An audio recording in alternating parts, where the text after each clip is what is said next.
podcast.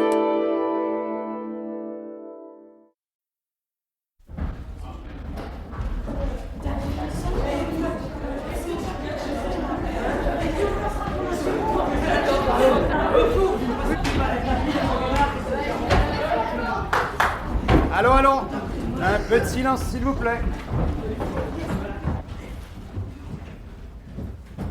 Avec le concours de Robert Party, Edith Scobb, Suzanne Michel, Elisabeth Azan, Irène Montagne, Catherine Georges, Sabine Ravel, Jean Bollery. Un conte de José Pivin. Fermez vos cahiers.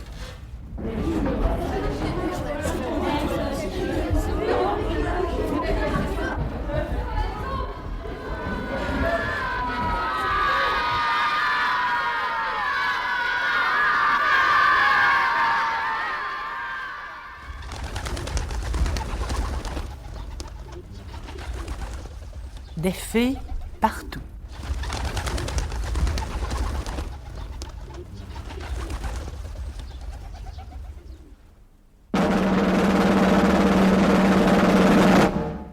Dans quelques instants, les rideaux du théâtre enchanté vont s'ouvrir, tels de grands ciseaux qui découperont la lumière comme une feuille de papier.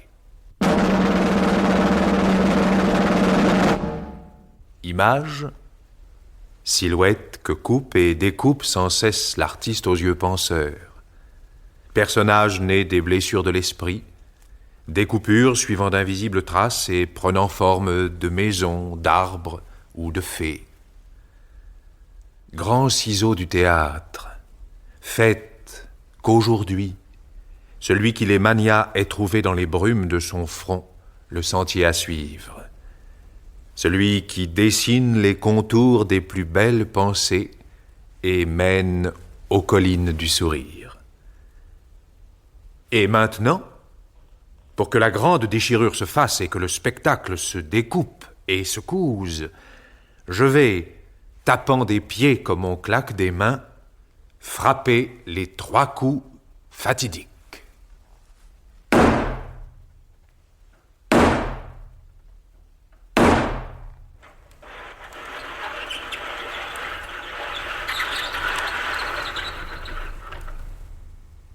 Et voilà. Nous sommes dans une forêt. Quelques bouleaux flexibles ont déjà des bourgeons. Mais les faillards ne sont encore que de grands dessins noirs dans le ciel. Le sol est couvert de feuilles mortes. Dans un repli du terreau brun, 2 fées sont assises près d'une source, du même côté. Rien. Rien.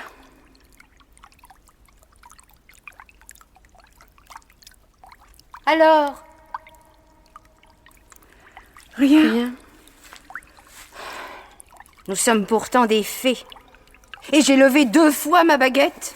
Nous avons entendu le tonnerre et des éclairs ont passé entre les arbres. Mais le résultat... Au premier coup de baguette, une couronne est tombée sur la tête d'un bûcheron barbu qui regardait en l'air à ce moment-là. Au second coup de baguette, un collier de perles s'est noué à son cou. Il a cru qu'on voulait l'étrangler. Il s'est enfui en arrachant tout. Un collier de perles au cou d'un bûcheron. Quelle idée! Mais ce n'est pas ce que je voulais faire. Vous pouvez rire. Et pour vous, quel a été le résultat de vos formules magiques? À mon premier coup de baguette, les brumes du matin se sont découpées en longues robes grises qui se sont accrochées aux branches de la lisière. À mon deuxième coup de baguette, les robes ont sauté sur une troupe de soldats qui marchaient en chantant et les habillaient de force. Oh, des soldats en robe! Eux aussi ne devaient pas être contents. Non, quelques-uns riaient. D'autres ont cru que c'était du camouflage. Et toi, fée verte, qui te moques si bien des autres, quelle merveille a fait jaillir ta baguette illuminée? Des feuilles vertes, partout des feuilles.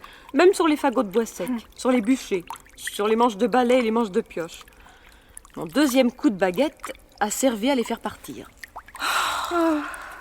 Nous voudrions tellement avoir un bébé.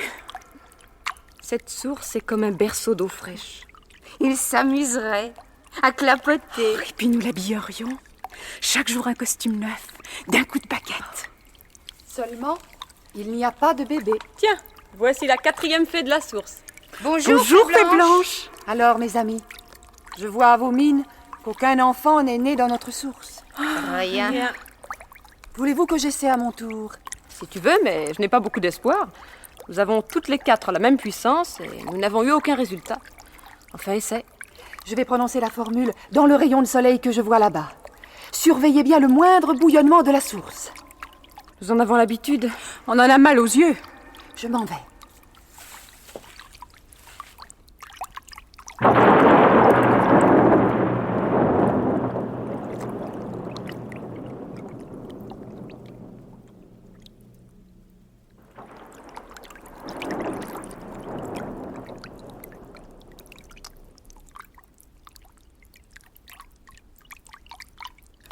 Rien.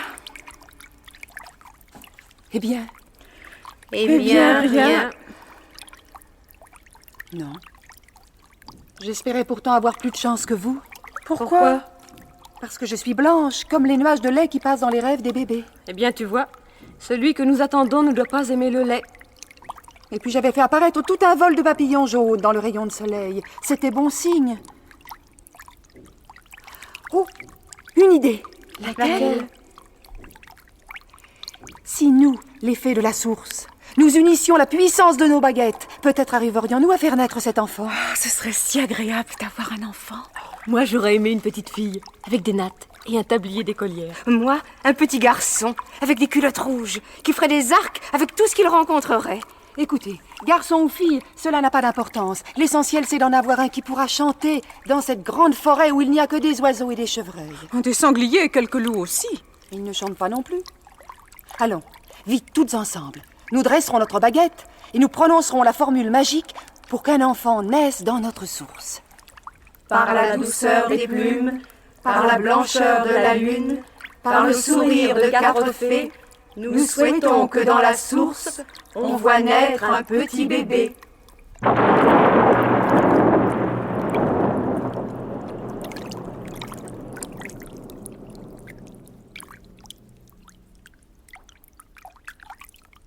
Rien.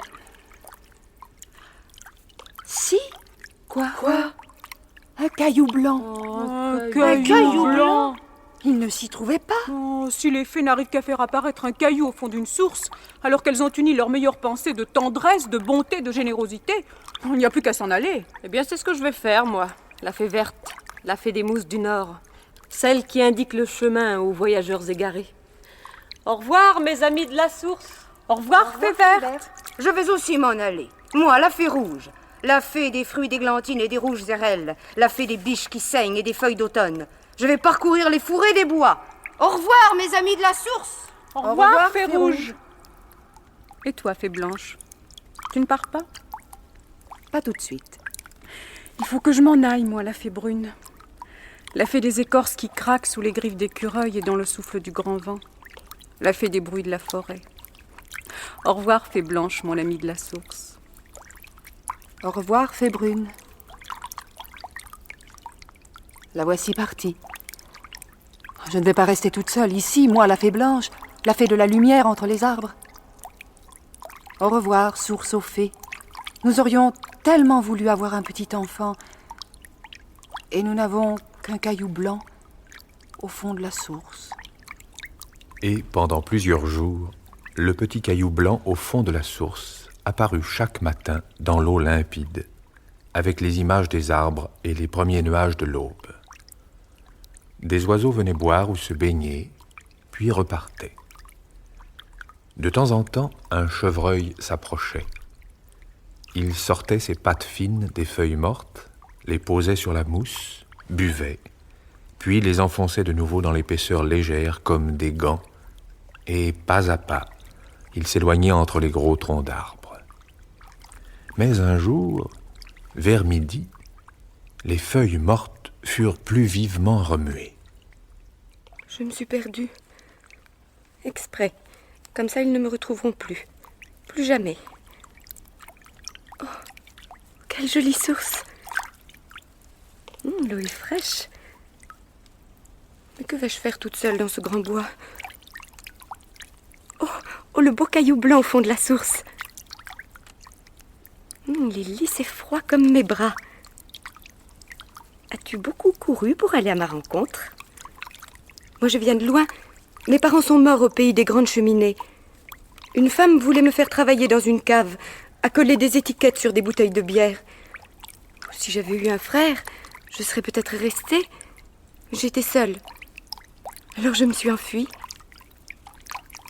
Veux-tu devenir mon frère, petit caillou blanc, et je n'aurai plus jamais peur?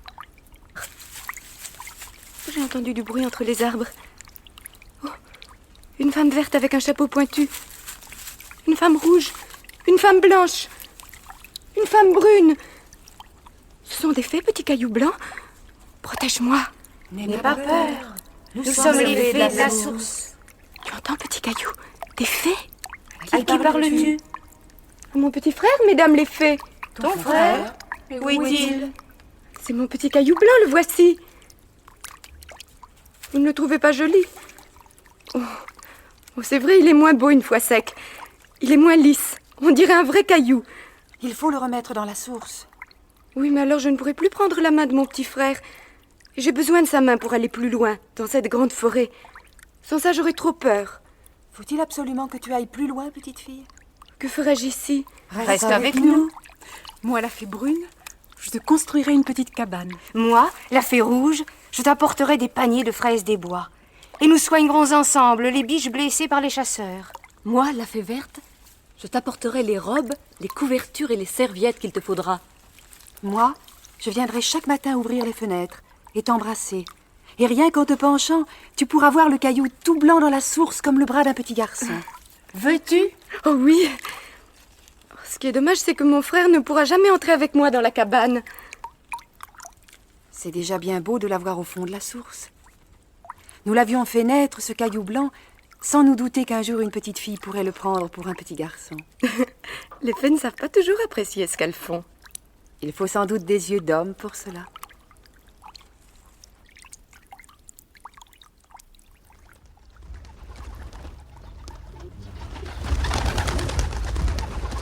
Vous venez d'entendre Fermez vos cahiers, un conte de José Pivin, avec le concours de Robert Party, Edith Scobb, Suzanne Michel, Elisabeth Azan, Irène Montagne, Catherine Georges, Sabine Ravel et Jean Bollery. Chef opérateur du son Jean Jusforgue, collaboration technique Édouard Campras, assistante Ève Enrault.